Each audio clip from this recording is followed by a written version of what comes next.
देखा के हथिया अरे गेल हलियौ छोड़ा रे बाजार छेड़े लगलौ हमारा सब देखा के हथिया एरिया के नामे हो सब गुंडा बादाना मुर्गा के जैसे काटो हो इंसान। अरे वो विधायक के बेटा है तो है। अरे ओकर भाई दरोगा है तो है। अरे वो 20 गो मर्डर कैले है तो है। तोरा कुछो करा जाइबो दिलवर जानी तोरा से फाटी ले जाना अपन दे देबो कुर्बानी। तोरा ले कुछो करा जाइबो दिलवर जानी तोरा से फाटी ले जाना अपन दे देबो कुर्बानी।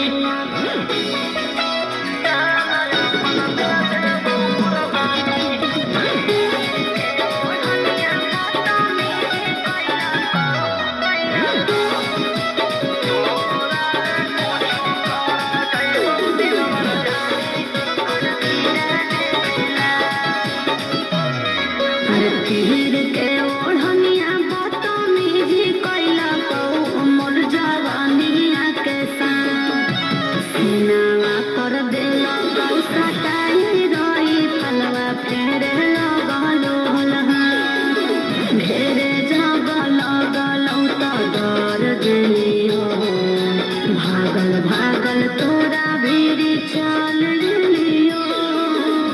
अरे ओकर बड़ी नाम है तो है। अरे ओकर बड़ी पहचान भी हो तो है। अरे वो बड़ी बदनाम हो तो है। तोरा कुछो करा जाइबो दिलवर जानी तोरा से फाटी ले जाना अपन दे देबो कुर्बानी। तोरा ले कुछो करा जाइबो दिलवर जानी तोरा से फाटी ले जाना अपन दे देबो कुर्बानी।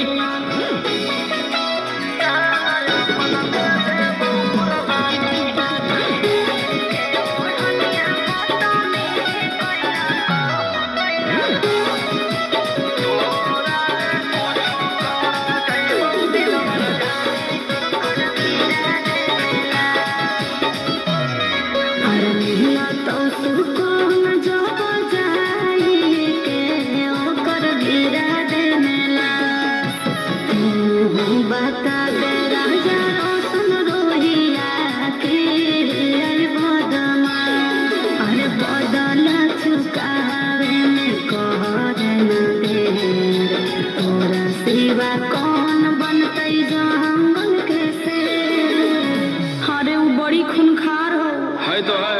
खानदानी रंगदार हो तो है। अरे वो रखले बड़ी हथियार हो तो है।